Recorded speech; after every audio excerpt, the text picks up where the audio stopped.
त्याचा सुपडा साफ आम्ही केल्याशिवाय राहणार नाही. मोदीजी, तुम्ही भटकत्या आत्म्याबद्दल बोलताय. कोण मांस खाते, कोण मटण खाते, कोणाला किती मुलं व्हावी. अरे ज्याचा त्याचा वैयक्तिक प्रश्न आहे, आम्ही काय करू शकतो.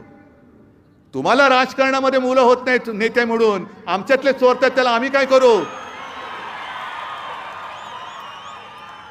आमच्यातले गद्दार चोरून तुम्हाला उभे करावं लागतात, हे तुमचं अपयश आहे, आमचं नाहीये. अरे आमची काही पोरं तुम्ही चोरलीत, मुलं पळवणारी टोळी, काही गद्दार चोरलेत, पण हे बघा ना किती आहेत. अरे तुम्ही 40 चोरले असाल, पवार साहेबांचे काही चोरले असाल, पण आज लाखो लोक, नवे महाराष्ट्रातली करोडो लोक ही माझ्यासोबत पवार साहेबांसोबत आणि आपल्या महाविकास आघाडी काँग्रेस सोबत ही खांद्याला खांदा लावून तुमचा सुपडा साफ करण्यासाठी उभे आहेत. ही प्रधानमंत्र्याची भाषा आहे की कोण मटण खाते, कोण मांस खाते. मग जर मी असं बोललो की हे कोल्हापूर कशासाठी प्रसिद्ध आहे,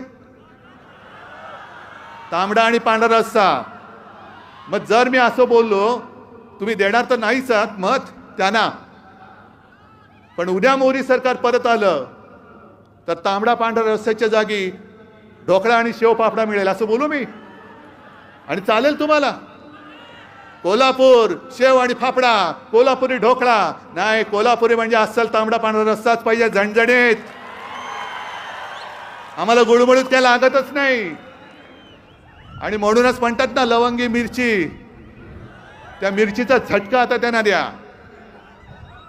पण हे सगळे बाकीचे विषय बोलण्यापेक्षा मोदीजी, तुम्ही 14 साली जे केलं होतं चाय पे चर्चा, तसं माझं आव्हान आहे, आम्ही बसतो तुमच्या बरोबर व्यासपीठावर, माझी जनता समोर बसेल आणि होऊन जाऊ दे चर्चा. काय तुम्ही 14 साली बोलला होतात, काय तुम्ही 19 साली बोललात.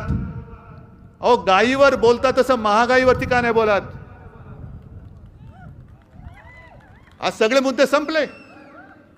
शेतकऱ्यांचं उत्पन्न तुम्ही दुप्पट करणार होतात. किती लोकांचं उत्पन्न दुप्पट झालंय हात वर करून सांगा.